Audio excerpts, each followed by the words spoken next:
James Harris was driving through the streets of Los Angeles on a crisp autumn afternoon. His mind 1,000 miles away from the sleek Lamborghini, he was steering with effortless precision. The hum of the engine blended into the background as he gazed out at the sprawling city, its skyline framed by the fading golden light of the day. The city seemed so full of life, bustling with ambition and possibility. But it had long ceased to offer anything new for James. He had been there, done that, and now he found himself caught in the endless cycle of success that had no real purpose beyond accumulating more. His company, a tech firm he had founded a decade ago, was thriving. The deals, the meetings, the constant rush, it had all become second nature to him. He had no wife, no family to come home to after a long day of boardroom battles. His life was singular, streamlined, and entirely about business.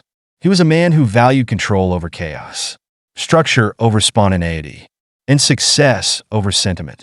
And yet, as he stopped at a traffic light near downtown LA, there was an inexplicable feeling creeping in. Something was missing. Something was unsettled. That feeling hit him again as he glanced over at the busy sidewalk. People rushed by in all directions, living their lives in a blur. A woman with 2 young boys caught his eye. They were walking briskly, her arms wrapped around their shoulders in the protective way of a mother. The boys, no older than 5, looked identical, dark hair, the same confident stride. James couldn't help but stare, something about the sight feeling too familiar, too close to home. He squinted, his heart suddenly pounding in his chest. The boys, they looked like him. It was a passing thought at first, a fleeting idea that made no sense. But then, as they walked past his car, he could see it more clearly. The same sharp jawline, the same glint in their eyes, the same way they moved like him. A cold shiver ran down his spine, and he felt an inexplicable tug in his chest. "No, this is crazy," he murmured to himself, shaking his head as if to dispel the absurdity of the thought. But the question had been planted in his mind, and it would not let go. He watched the woman guide the boys down the street, a quiet sense of recognition gnawing at him. His thoughts began to race. Could they possibly be his children? Was it even remotely possible that he, James Harris, the untouchable businessman, had a family he had never known about? He didn't know why the thought was so compelling, why it felt so real, but it was undeniable. There was a connection, an unspoken bond between him and these children. His hand gripped the steering wheel tighter, his pulse quickening. He had to know more. Without thinking, James started the car and pulled away from the intersection. He couldn't focus on the road. His thoughts were consumed by the image of the woman and her sons. Who were they? And how could they possibly be tied to him? The rest of the day passed in a blur. He barely listened to his meetings, his mind racing with the questions that had taken root in him. He knew he had to find out more. But how? His life was controlled, everything in it meticulously planned. A son, 2 sons, was not a part of that plan. Family was a liability, a complication. But these children, these boys, had shaken something deep inside him. He needed answers. That night, after a long day of deals and negotiations, James sat alone in his minimalist downtown apartment, a glass of whiskey in hand. He could hear the faint hum of the city outside his window, but it felt distant, irrelevant. His mind was elsewhere, trying to piece together the fragments of his past. He knew the woman had to be someone from his earlier years, someone he had crossed paths with before he became the person he was now. He had to think. He had to remember. As the night wore on, James sifted through old memories, like pages from a book he had long forgotten. He wasn't a man who often reflected on the past, but tonight, something was pushing him to look deeper. Names and faces came and went, but one name kept surfacing: Laura Mitchell. The memories were hazy, clouded by the years, but the name clicked into place. He remembered Laura. She had been a fleeting part of his life, a brief but intense affair when he was still figuring out what he wanted, before his career became his obsession. The thought of her, of that time, pulled at him with an urgency he hadn't felt in years. Laura, could she be the woman he had seen earlier? Could those boys be his? The questions flooded him, and he knew he had to find her, had to get answers. The next morning, after little sleep, James set out on his mission. He reached out to old contacts, tracking down Laura's name through social media, business connections, and mutual acquaintances. It didn't take long before he found her, and even less time before he managed to get her on the phone. Her voice on the other end of the line was familiar but distant, like a memory from a past life. "James? It's been a long time." There was a tension in her tone, a caution that made him hesitate. But he pressed on. "I saw you yesterday," he said bluntly, not bothering with pleasantries. "With the boys. They look like me. Laura, are they mine?" There was a pause on the other end of the line. He could hear her breathing, slow and measured, before she spoke again. "They are," she said softly, her voice betraying no emotion. "They're yours. Ethan and Lucas. Twins." James was stunned. His heart pounded in his chest, the weight of the revelation hitting him like a ton of bricks. His mind raced, but he couldn't find the words. Ethan and Lucas, his sons. The truth was right in front of him, yet it felt impossible. He had no idea how to process it. Laura continued, "I raised them on my own. James, I kept them away from your world. I didn't want them to be part of all of this." She paused again, as if searching for the right words. "I didn't want them to grow up thinking money and power were all that mattered." James didn't know how to respond. Part of him was angry, part of him was relieved, and another part of him was overwhelmed. He had children, twins, and he had never even known. All the success in the world, all the wealth, and none of it meant anything compared to this. But now that he knew, there was no turning back. The question of what to do next, of how to be a father to children he had never known, loomed over him like an insurmountable wall. He had always prided himself on his ability to control his life, to make calculated decisions. But this was different. James had a lot to think about. The strange, inexplicable feeling stayed with James as he drove, long after the woman and her children had disappeared from his view. His mind raced as he tried to shake off the unsettling thought. "No," he muttered to himself, trying to dismiss it. "It can't be. It's just a coincidence." But deep down, something gnawed at him. He knew that something was off. Those boys, they were his. They had to be. That evening, after a long day of meetings and endless emails, James couldn't focus on his usual distractions. His tech firm, the contracts, the investment portfolios, it all seemed insignificant. The image of the boys kept replaying in his mind. Their faces burned into his memory like a ghost he couldn't escape. Who were they? How could they possibly look so much like him? The next morning, as the sun rose over the city, casting long shadows across his minimalist apartment, James made a decision. He couldn't let it go. He had to find out the truth. He started by researching the woman, the mother. It wasn't easy.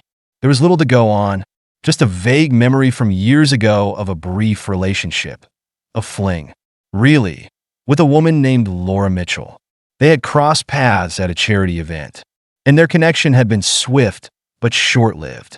James wasn't the kind of man who stayed in relationships. He was too focused on his career, too determined to make a name for himself in the tech world. Laura had been just another fleeting moment, a memory that faded in the face of ambition. But now, with the image of those boys in his mind, James couldn't shake the feeling that this moment was part of something much bigger than a casual encounter. He needed answers. Using his connections, he tracked down Laura's social media profiles. There, buried under years of posts, was a photograph that stopped him in his tracks. A photo of Laura with two boys, one on each side, smiling wide in front of a playground. They looked so much like him, like his younger self, that it felt like a punch in the gut. The caption read, "My world, my everything." It was them, Ethan Jr. and Lucas, his sons. He stared at the picture for a long time, the reality of it sinking in slowly. He had children. He had two sons, and he had never known about them. The next step was clear. He had to contact Laura. But how? After all these years of silence, what would he even say? He hadn't been part of their lives. He hadn't been a father, not even in name. Was it too late to reach out now? James' thoughts swirled as he drafted a message to Laura. his fingers hesitating over the keyboard. "I saw the picture of you and the boys. I know they're mine. I need to meet you." He stared at the message for a long moment, unsure whether to hit send. But then he did. It was done. He had taken the first step. Hours passed before he received a response. Laura agreed to meet him, but only under certain conditions. She made it clear that she would not discuss their past, only the present. If he wanted to meet the boys, he would have to prove he could be responsible. James felt a strange mixture of guilt and anticipation. He had no idea what this meeting would bring, but he was determined to follow through. The following weekend, James found himself standing at a small cafe in Santa Monica, staring at the door. It had been years since he had seen Laura, and the person who walked through that door now was not the carefree woman he remembered. She looked tired, worn by the years of raising 2 children alone, but her gaze was steady and resolute. "James!" Laura greeted him curtly, her voice steady but cold. "Laura," he responded, trying to keep his composure. I didn't expect this. I mean, I never." "You never knew," she interrupted, her voice firm but not unkind. "I didn't tell you. I kept them away from that world. Away from you." James swallowed hard, his mind racing with 1,000 questions. "Why? Why didn't you tell me?" "Because you weren't ready," she said simply. "You were never going to be ready. You were too focused on your career. I couldn't let them grow up in that shadow." James flinched.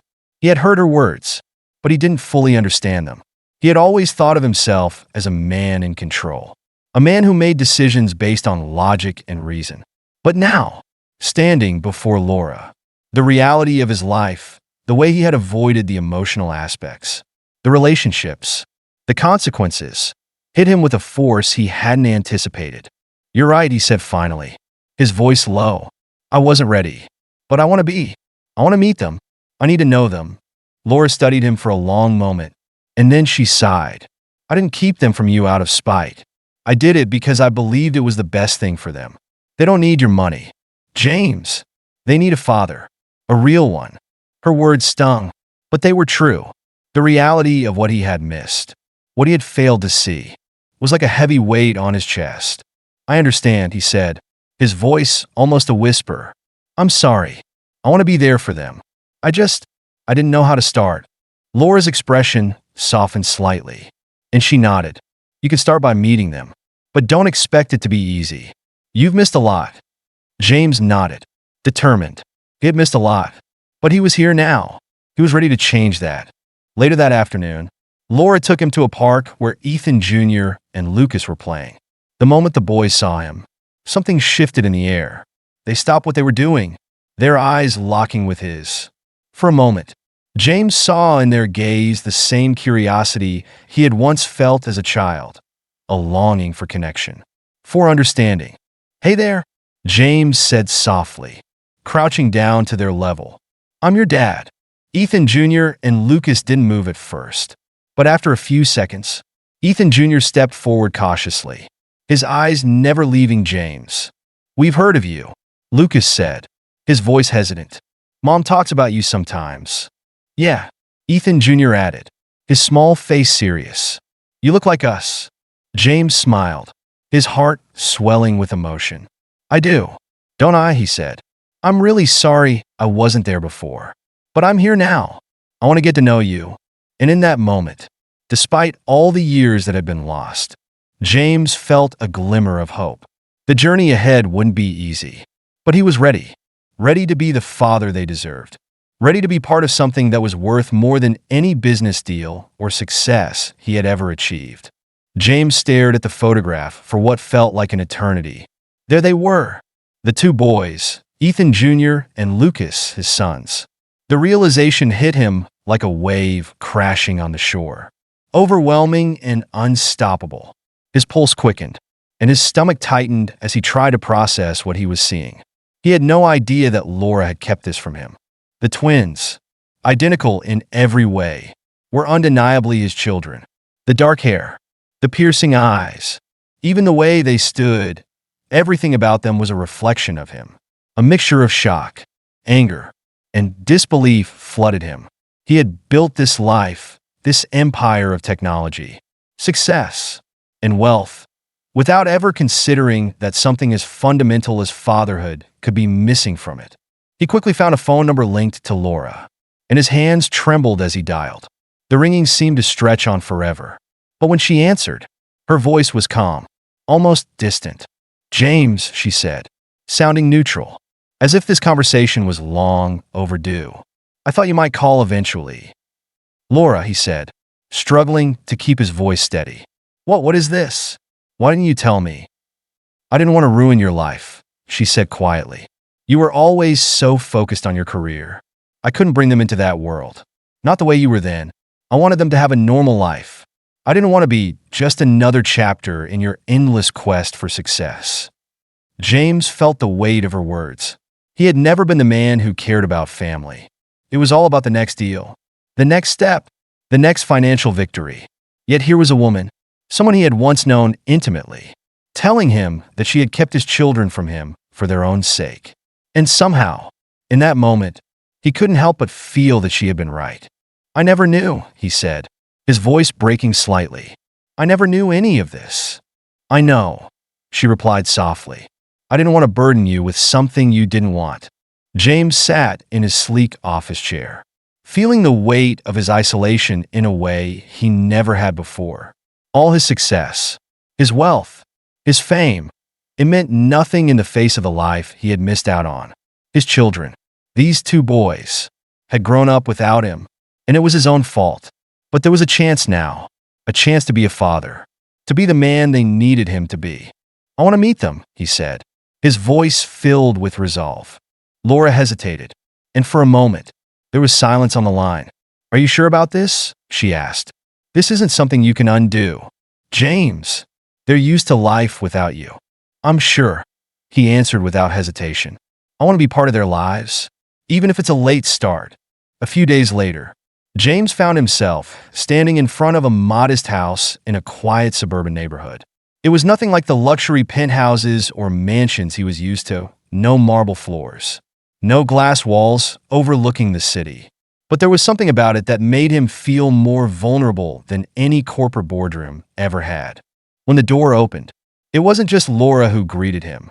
It was Ethan Jr. and Lucas.